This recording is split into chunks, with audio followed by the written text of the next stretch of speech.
বলেন তো দেখি রিজিকের মালিক কে? খাইতে চাইলেই খাওয়া যায় না। এজন্য দেখবেন মাঝে মাঝে এমন অবস্থা হয়, হাঁটতে হাঁটতে এক জায়গায় গেছে গা, কেন গেছে সে নিজেও জানে না।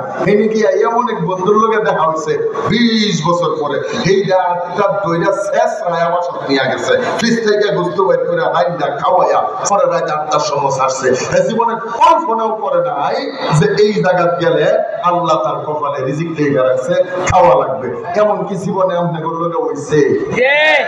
হইছে নি? আমার সাথে হইছে। এই রিজিকের মালিক যে আল্লাহ। আমি ঢাকা থেকে বাড়িতে যাবো, ট্রেনে উঠছি, ট্রেনের নাম কি জানি? দেওয়ানগঞ্জ কমিউটার। মমিন সিংহের যারা আছে তারা জানে এটা মোটামুটি ডাইরেক্ট ট্রেন না আন্তর্জাতিক লোকাল ট্রেন। আর আন্তর্জাতিক লোকাল ট্রেন এটা। এই দেওয়ানগঞ্জ কমিউটারের ভিতরে উঠছি। আমি গাড়িতে উঠলে কখনো ঘুমাই না, এই ট্রেনে উঠা কেমনে জানি ঘুমায় গেছি গা। একজন আয়া আমার ধাক্কাইতেছে, ও হুজুর উঠেন না নামতেন না। আমি ঘুমের তালে কইলাম যে নামবো সামনে। ও সামনে আর কই ট্রেন টয়ডারি ফোন কই আমার কইতেছে ট্রেন এটা এই ফোন কই আর যাইতো না। আমি তো সেটা কই আছে ও জামালপুর। আমি গিয়া নামবো মমিন সিং, হ্যাঁ আমাদের কই জামালপুর। আমি কই করছেন নাকি নামার জন্য পাউডি নামাইছি সিটটার মধ্যে, দেখি নিচে দে জুতাটি নাই। আমাদের এই বাড়িটাতে এরকম মাঝে মাঝে হয় না? কালামটা ফিরাইছে, ছায়া দেখে নাই। আছে না নাই? আল্লাহ, আমি ছায়া দেখি নাই। পরে এখন কই যাবো, জুতা নাই, ছাত্র অবস্থা, পকেটে টাকা নাই, খালি মানুষ শিখতে পারি চলে গাড়ি ভাড়া আর 5-7 টাকা বেশি আছে। এখন কই যাবো, গাড়ি দিয়ে বাড়িতে চলে যাবো, এই ভাড়াও নাই। এই স্টেশনে নামছি নাই না, প্ল্যাটফর্মে গিয়া 2 টাকা দিয়া বড় বড় বনরুটি পাওয়া যেত। ওই সময় আমার ছাত্র ঘুমানা এটা মরণের ঘুম দিয়া জামালপুর নিয়ে সারিয়া দিচ্ছে। কথা বলেন না কেন? বোঝা যায় কি রিজিকের মুআমালা আমার আল্লাহর। আল্লাহ জানে কার কোথায় কি রিজিক আছে।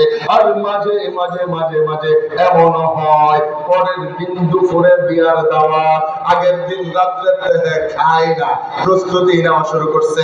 সকাল বেলাও খায় না, কয়টা মুড়ি খায়া লাইছে, একটা রুটি খায়া 6 গ্লাস পানি খায়া লাইছে, কয় প্রস্তুতি আছে।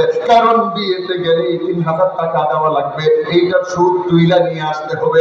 বিশাল প্রস্তুতি নিয়ে আল্লাহর বান্দা বিয়ের বাড়িতে গেছে। ওইখানে গিয়া গেটের ভিতর গিয়া সান্দারা জমাও দিয়া ফেলাইছে, দিয়া হাইরা টেবিলে বসে রয়েছে। 4টা বন্ধ বসার পরে হঠাৎ কইরা ওহি নাজিল হইছে, খাওন শেষ। আর কথা বলেন না কেন? তার মানে খাওয়ার নিয়ত আছে, সব থাকার পরেও খাইতে পারে না। কেন পারে না?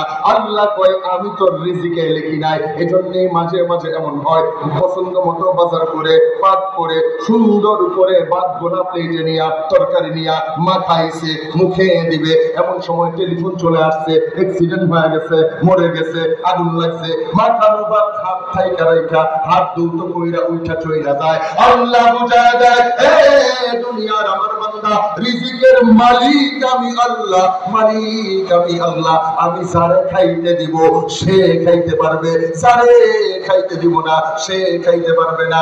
আমি দেখছি কুমিল্লার আমার এক মুহিদ্দিন আল্লাহর বান্দা, ডায়াবেটিস ফুল হাই, বিশাল টাকার মালিক। অন্তত প্রতি বছরে আল্লাহর বান্দা 50 লক্ষ টাকার উপরে খালি যাকাতই দেয়, যাকাতই দেয় 50 লক্ষ টাকার উপরে। এমন ডায়াবেটিস হয়েছে, ডাক্তার